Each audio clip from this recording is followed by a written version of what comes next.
안녕하십니까. 이어서 경남 소식입니다. 전국 혁신도시 후속 사업이 국가 균형발전 핵심 과제에 선정되면서 혁신도시 활성화에 대한 기대가 커지고 있습니다. 하지만 진주 혁신도시 산학연 협력사업단지의 경우 1,000억 원대 투자 유치를 약속한 업체들이 입주를 외면하고 있습니다. 보도에 황재락 기자입니다. 3년 전 완공된 진주 혁신도시.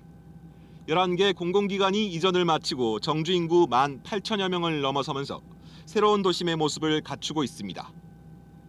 혁신도시 서남쪽 아파트와 상가가 들어선 사이로 여전히 허허 벌판인 땅. 이전 기관과 기업, 대학이 공동 연구로 힘을 합쳐 새로운 일자리를 만들고 지역 성장 동력을 육성하는 산학연 클러스터 용지입니다. 경상남도는 3년 전 진주 혁신도시 클러스터 부지에 19개의 기업으로부터 1,000억 원대 투자를 유치했습니다. 당시 서부 대개발 탄탄대로라며 크게 의미까지 부여했습니다. 전략 산업과 연결을 해서 시너지 효과를 발휘한다면 우리 경상남도뿐만 아니라 대한민국의 미래 산업의 중심지가. 하지만 3년이 지난 뒤 약속된 투자를 한 기업은 단 한 곳. 전체 투자 이행률은 3%에 그칩니다. 투자를 약속한 19개 기업 외에 지식산업센터와 병원 등 클러스터 용지 전체를 봐도 실제 투자로 이어진 경우는 29.3%로 전국 평균에도 못 미칩니다. 이마저도 건강보험공단 등 기존 진주 구도심에서 자리를 옮겨간 곳이 대부분입니다. 산학연 클러스터의 취지, 방향, 내용에 대한 이해가 부족했거나 성과에 너무 집착한 결과가 아니겠나. 지역 성장 동력이 되어야 할 진주 혁신도시 클러스터 용지.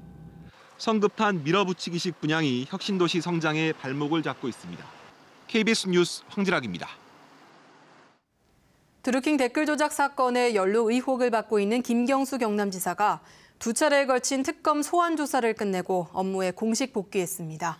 김 지사는 도정에 집중하겠다고 밝혔지만 특검의 신병 처리 여부에 따라 이번 주가 경남도정 향방의 중요 기점이 될 것으로 보입니다. 조미령 기자의 보도입니다. 일주일여 만에 경남도청으로 출근한 김경수 경남지사. 어떤 이유에서건 도민과 직원들에게 걱정을 끼쳐 송구하다고 말했습니다.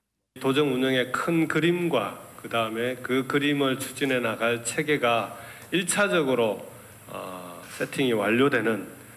김 지사는 이번 주에 완전히 새로운 경남을 만들 큰 그림이 완성된다며 이제 다시 시작이라고 밝혔습니다.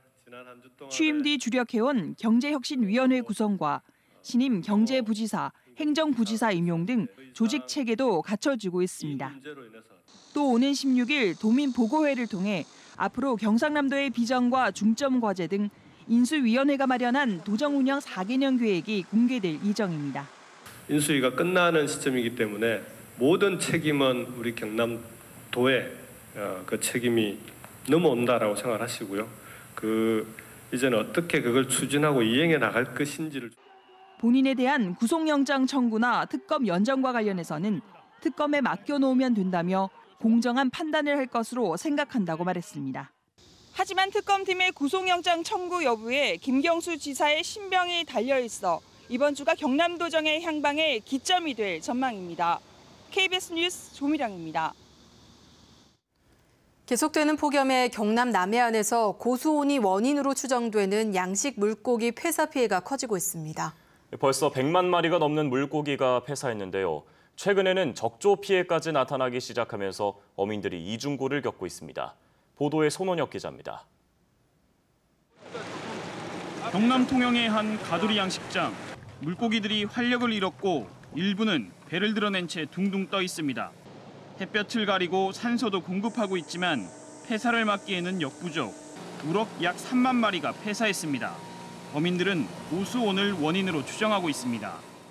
고수온이 너무 장기적으로 오니까 이제 먹일 수가 없으니까 고수온에는 별 대책이 없는 거죠. 수온 내려갈 때까지 기다리는 거예요. 남해안의 바닷물 온도가 28도를 넘어서면서 고수온 경보가 발령된 건 지난 9일. 지금까지 경남 남해안 양식장 87곳에서 물고기 112만여 마리가 폐사해 12억 6천여만 원의 피해가 났습니다. 경남 지역 가두리 양식장의 47%가 고수온에 취약한 우럭을 키우고 있습니다.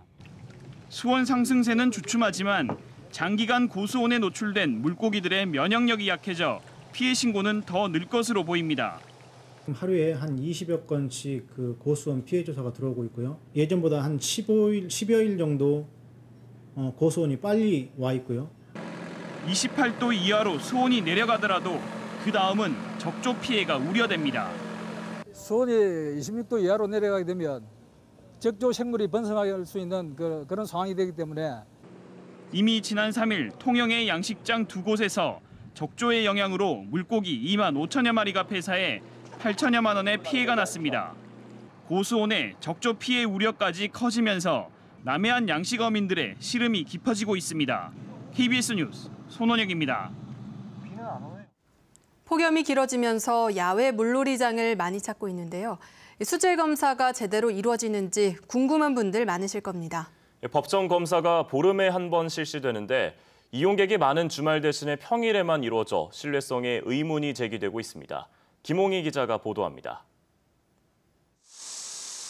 자치단체와 공공기관이 관리하는 울산 지역 물놀이장은 모두 21곳.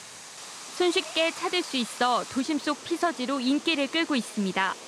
아이들이 좋아하기 때문에 나오고는 있고 또 이제 구청에서 운영을 하는 부분이 있기 때문에 수질 검사는 그래도 좀 잘 해주지 않을까 싶어서 믿고 나오고 있습니다. 어린아이들이 몸을 적시며 노는 만큼 무엇보다 수질이 중요한데 검사는 어떻게 이루어지고 있을까? 물놀이장은 현행법상 보름에 한 번 이상 물을 떠 정해진 기관으로부터 대장균 등 4가지 항목에 대한 수질 검사를 받아야 합니다. 환경부는 오염 정도를 고려해 이용객이 많은 날에 수질을 검사할 것을 권고하고 있습니다. 그래서 일반적으로 이제 사람이 많거나 하면 이제 물이 흐린 정도라던가 뭐 이런 부분에 세균 증식이나 이런 부분에 있어서 탁도나 대장균의 영향을 받을 수 있겠죠. 그러나 울산의 수질 검사는 평일에만 이루어지고 있습니다. 물놀이장마다 주말 이용객 수가 평일보다 적게는 4배에서 많게는 10배가량 많은 실정. 주말에 오염도가 높을 우려가 많은 만큼 평일의 수질 검사 결과가 대표성이나 신뢰성에 문제가 제기될 수 있는 대목입니다. 자치단체는 울산시 보건환경연구원이 주말에는 쉬기 때문에 어쩔 수 없다는 입장입니다. 염소 성분의 경우에는 휘발성이 있어서 최소후에 바로 검사를 해야 되는데 주말에는 검사 기간이 휴무라서 보름에 한 번꼴로 하는 검사 빈도도 문제입니다. 매일 자체 검사를 하는 대형 물놀이장 3곳을 제외하면 보름 가까이 수질을 알 수 없다는 얘기입니다. 우리 동네 도심 물놀이장의 수질은 정말 안전한 건지 수질 검사 과정에 의문이 커지고 있습니다. KBS 뉴스 김홍입니다. 창원시립 마산요양병원의 자금 27억 원이 위탁을 맡은 의료재단의 또 다른 병원으로 유용됐다는 의혹이 제기됐습니다. 시립 요양병원의 수입은 병원 운영 등에 재투자해야 하는 규정을 지키지 않은 건데 창원시가 고발을 검토하고 있습니다. 오종호 기자의 보도입니다. 병상 290여 개 규모의 창원시립 마산요양병원입니다. 창원에서 또 다른 병원을 운영하는 한 의료재단이 지난 2008년부터 창원시로부터 위탁을 받아 운영하고 있습니다. 시립요양병원은 독립체산제로 진료비 등 수입이 생기면 해당 시립병원 운영이나 시설물 유지 관리 등에 재투자해야 합니다. 창원시 관련 규정에도 시립병원 운영으로 발생한 잉여금은 병원의 운영을 위한 용도로 한정해 사용한다고 규정돼 있습니다. 하지만 마산요양병원의 자금 27억 원이 위탁을 맡은 의료재단이 운영하는 또 다른 병원으로 유용됐다는 의혹이 나왔습니다. 마산시립요양병원 안에 운영자금으로 써야 되는데 그 돈이 관계회사나 개인 사적 병원에 지원됐다는 것은 이것은 명백한 불법이고 유용의 가능성이 있기 때문에 자금이 유용된 사이 마산요양병원 직원 130여 명은 지난 4월과 5월 임금 체불을 겪기도 했습니다. 또 해당 의료재단이 시립요양병원 터를 창원시에 기부 체납했는데 10년이 넘도록 시 소유로 토지 등기를 완료하지 않아 행정 처리에도 문제점이 제기됐습니다. 마산요양병원에 이와 관련된 해명을 요청했지만 취재에 응하지 않았습니다. 창원시는 해당 의료재단과의 계약 해지와 고발 등을 검토하고 있습니다. KBS 뉴스 오종우입니다.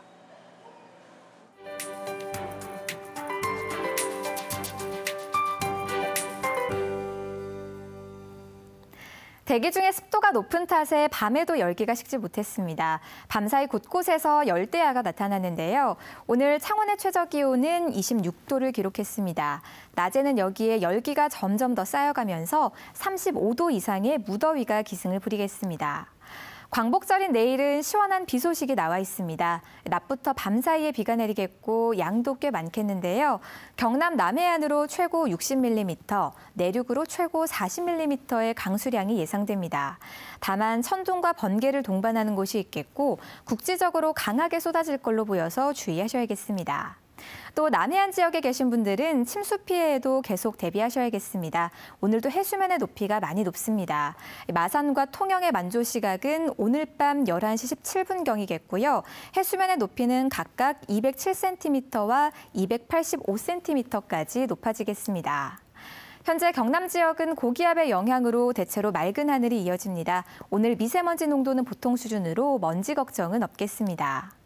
동부 지역의 현재 기온은 해안의 경우 25도로 웃도는 반면에 내륙 지역은 23도 안팎에 그칩니다. 낮 기온은 37도 안팎으로 어제보다 조금 더 높겠습니다. 경남 서부 지역은 현재 기온 남해가 27도까지 올라 있지만 함양과 거창은 이보다 5도 정도 낮은 분포 보이고요. 낮 기온은 모두 35도 이상으로 오르겠습니다. 오늘 바다의 물결은 모든 해상에서 최고 1에서 2m로 잔잔하게 일겠습니다. 내일 시작되는 비는 말복인 모레 오전까지 이어지면서 기온도 약간 내려가겠습니다. 기상정보였습니다.